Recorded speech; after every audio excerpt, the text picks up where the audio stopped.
General Hodges, it's great to see you this morning. Thank you for the privilege, Jason. Some say that if Russia were to win in Ukraine, that would be a victory not only for Russia, but also for Iran, North Korea, and China. Do you think that's true? And why should we in the West care? This will be a disaster for the United States for three reasons. Number one, the Chinese will have realized that we do not have the will to do what's necessary to protect what we say is important. The freedom of navigation, sovereignty of borders, respect for international law, respect for human rights, uh, uh, reliability to allies. The Chinese will have seen that we don't do that. And then I think the risk of them making a terrible miscalculation about what we might do in the Pacific goes way up. So for that reason alone, this would be a major problem. And then, of course, our economic prosperity is tied directly to Europe's prosperity. Europe is the biggest trading partner. This relationship between the US and Europe is the biggest trading relationship in the world. And so if Europe is on fire, if Russia is dominating what's happening in Europe, they're able to disrupt or control energy flows, the flow of food. If they're causing millions of refugees, as they have already done, that will impact our security and our prosperity. And then finally, the United States does not have enough capacity to do everything that we need to do to protect all of our strategic interests. We have to have allies, and all of our best and most reliable allies come from Europe, as well as Canada and Australia. So it is strategically illiterate to think that what's happening in Ukraine does not affect us. But General, isn't the cost too high? As you're aware, the US has a national debt of $34 trillion, and we're giving away weapons left and right to Ukraine, which then deprives our arsenals of those weapons, which we need for our own defense. Are you sure it's really worth the cost? It's absolutely worth the cost, number one. Number two, most of what we provide to Ukraine are weapons and capabilities that we would not be using or that we were going to discard anyway. And so the majority of the money on these Ukraine aid packages actually goes into American industry that is used to replenish for us what we have given to Ukraine. So we're backfilling whatever we might have provided to the Ukrainians, much of which is older Bradleys, older howitzers, things that we are not using anymore that we need to replace anyhow. So then when you look at the cost, the pennies for pennies, and not the loss of one single soldier or pilot, we're helping to wreck the adversary that is the biggest threat to us and our allies right now. So I think this, when you compare the cost of failed deterrence with effective deterrence, this is like the best bargain the American taxpayer is ever going to get. Many say that it's totally unrealistic that Vladimir Putin would ever invade a NATO country. And even if he were to invade another country, it brings up a different question. Why then is the United States taking all the burden for paying for the war in Ukraine? Why aren't Europeans doing as much?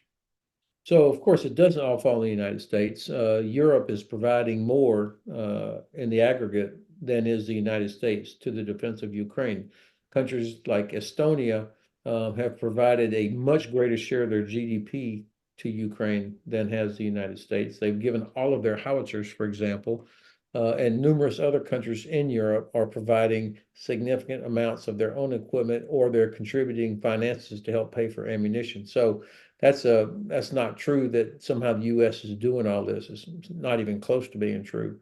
Um, I think that the um, allies, of course, can always do more. For sure, they can do more. Um, and when you think about the combined economies of Europe, just of countries in the EU, it dwarfs Russia's economy. So it really does come down to political will on whether or not we can all provide what's needed for Ukraine. And what's missing more than anything is a clear declaration that it is our strategic objective that Ukraine defeats Russia. In fact, we don't have a strategic objective other than we're with you for as long as it takes. We don't want Ukraine to lose. and other empty statements like that. So we've got to get we have to rediscover our strategic spine. Now, your question about whether or not Putin would attack NATO is a fair question. But I've listened to a lot of really smart people tell me 2.5 years ago, come on, Russia will never attack Ukraine. It makes no sense. They'd be screwing themselves because of the impact on their oil and gas customers. And besides, Russia's economy is the size of Italy. So it makes no sense. And yet they did it. And I think that Russia's decision to go ahead and launch their full-scale invasion back in February 22, 8 years after they had invaded Ukraine the first time, is an example of failed deterrence. The Kremlin was sure that we would do nothing because we did nothing after they invaded Georgia in 2008. We did nothing after they jumped over the Obama red line in Syria. And then we did nothing after they invaded Ukraine in 2014. We were a mess domestically in the aftermath of the election and Trump supporters on January 6th, plus how our attempts or the war in Afghanistan, how that ended as a catastrophe. Germany was still building Nord Stream 2 late into 2021. President Macron had said NATO is brain dead. So you can almost imagine the Kremlin saying, well, these guys are not going to do anything. So we can go ahead and finish the job in Ukraine. That's the danger, is if they make that same terrible miscalculation, if they see that the United States is not truly committed to European security for our own interests, if they think that NATO itself is not ready, that there's not this cohesion, that every single country in NATO, all 32, would come to the collective defense of each other, then I think the risk of them making that terrible miscalculation goes way up. So you've mentioned that there is not a clear policy decision as far as where the United States is going. And a lot of the attention today, as you know, is on Speaker Mike Johnson, who's refusing to hold a vote on Ukraine aid. But would you argue that the White House has done everything it could do leading up to this? I mean, was the White House really extending itself as far as the U.S. could to back Ukraine? Or do you see that not have been the case? For sure, the White House has not done everything it should. Speaker Johnson, Majority Leader Scalise, people like Marjorie Taylor Greene, they deserve all the criticism that they are getting. Their place in history is going to be a very bad place because they have stopped, not only have they stopped Ukrainian aid, they have done this despite the fact that most members of Congress and most Americans actually support it.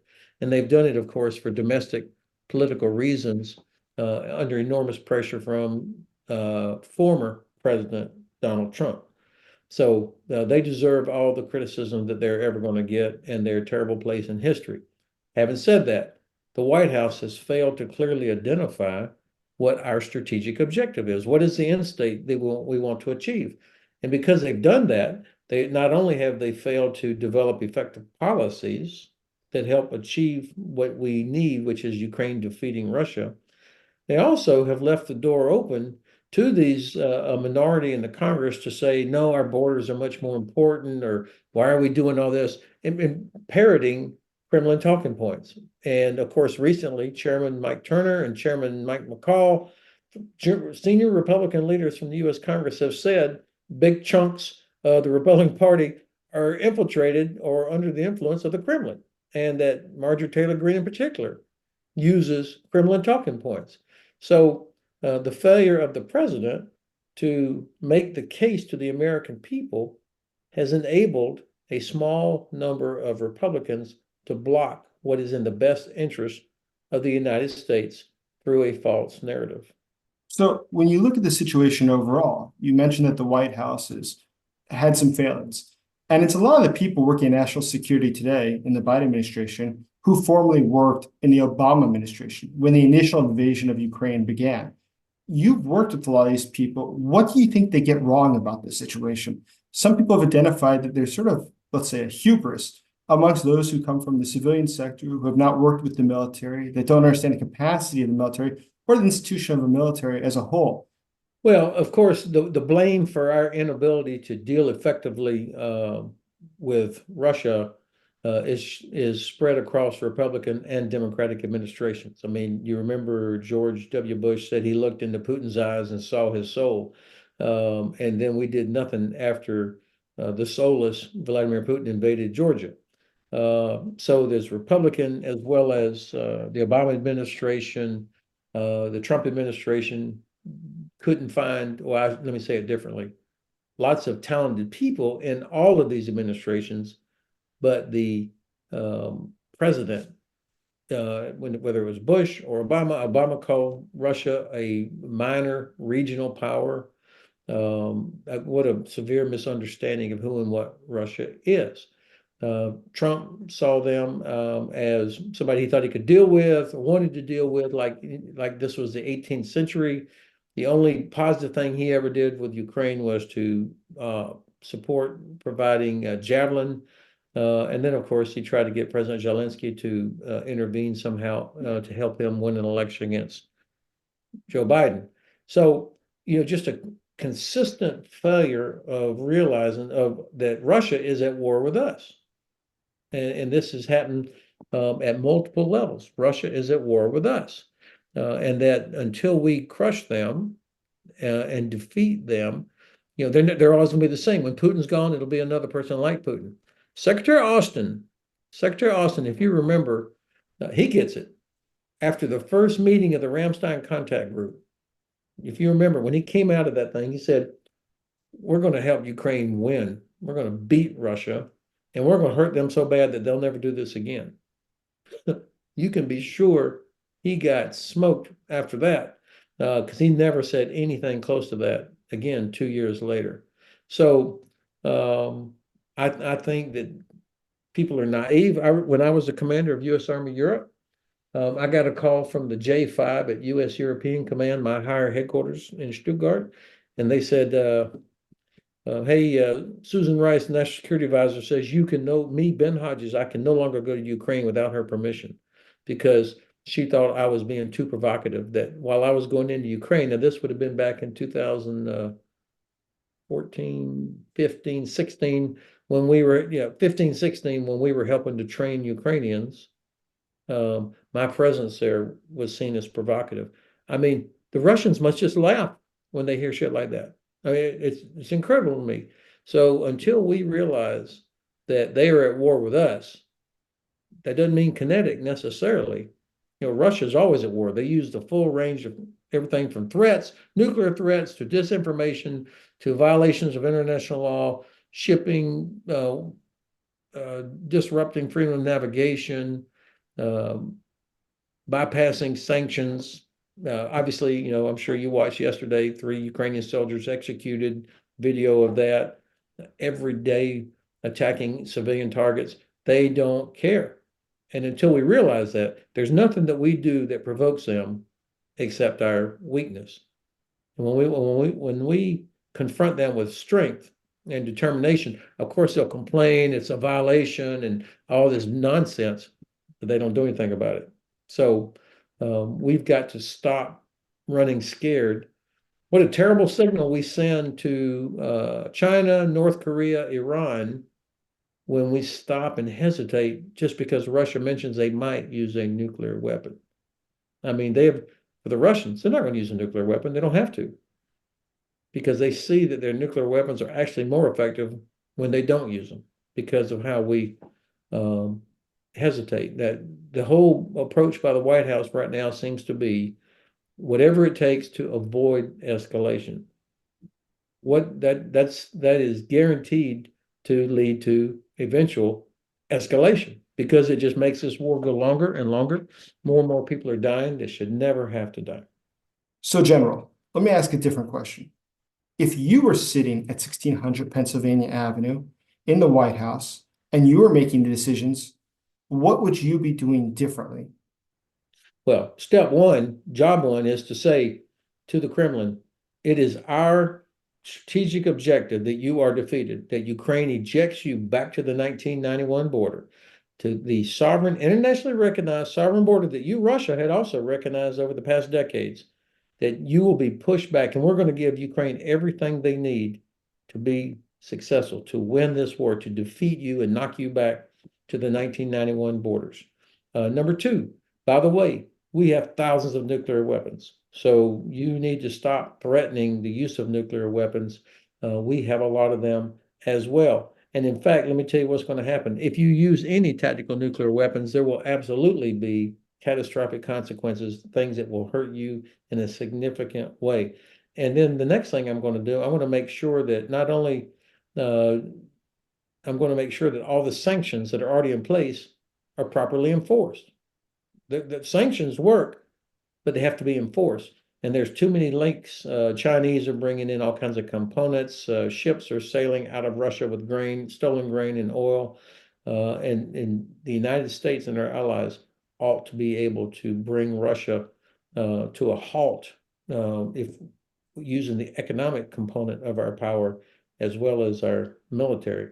And then finally, I would direct the use of our air and missile defense systems from inside NATO territory to start shooting down Russian missiles, not Russian aircraft, Russian missiles that are flying towards civilian targets. That's what I would be doing. General, I greatly appreciate your insight. Thank you for your time today. Well, I'm grateful that you gave me the opportunity, Jason. Thank you for your service.